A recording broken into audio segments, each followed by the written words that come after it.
ఈ రోజైతే దుబ్బోడు సుధిగాడి మీద చాలా కోపం మీద అయితే ఉన్నాడనమాట. అందుకని చెప్పేసి వాడు తెచ్చుకున్న జ్యూస్ కూడా దాచిపెట్టుకొని మరీ తాగుతున్నాడు వాడైతే. హలో గైస్, ఈరోజు మ్యాటర్ ఏంటంటే లాస్ట్ టైం దుబ్బోడి మీద వీడియో తీసామని చెప్పేసి సుధిగాడు దుబ్బోడిని చాలా ఇన్సల్ట్ చేశాడనమాట. అందుకని చెప్పేసి నేను దుబ్బోడు ఈరోజు పక్కా ప్లాన్ వేసుకొని వచ్చాం సుధిగాడు రూమ్కి. అదేంటో కానీ నేను దుబ్బోడు రూమ్కి వచ్చి 1 అవర్ పైన అవుతుంది, కానీ సుధిగాడు మాత్రం ఏం పని చేయట్లేదు అనమాట. ఇంకా చాలాసేపు గడిచిన తర్వాత సుధిగాడు అయితే ఫైనల్ గా బోకులు తోమడానికి అయితే వెళ్ళిపోయాడు. లాస్ట్ టైం దుబ్బోడు సజెస్ట్ చేసిన బట్టల సోపే ఇప్పుడు వీడు బోకులు తోమడానికి కూడా యూజ్ చేస్తున్నాడు. అదేంటో కానీ అమ్మాయిల కంటే వీడే ఎక్కువగా వాడుతున్నాడు దాన్ని. అబ్బా ఏం వాడకవయ్యా అబ్బో. వీడైతే ఏకంగా దుబ్బోడు చెప్పింది సీరియస్ గా తీసుకున్నట్టున్నాడు. బోకులు తోమడానికి, బట్టలు తోమడానికి అన్నిటికీ ఇదే వాడుతున్నాడు. అందుకే వాడి బట్టలు అయితే అంత తెల్లగా ఉంటున్నాయి. మీకు కూడా సజెస్ట్ చేయాలంటే దుబ్బోడు ఖచ్చితంగా లింక్ పెడతాడు మీకు.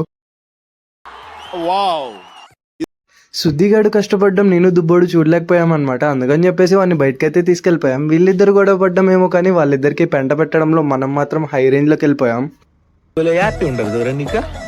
నాకెందుకు ఉండదు మచ్చా? లేదురా, నీకు సమ్మగా ఉండదు.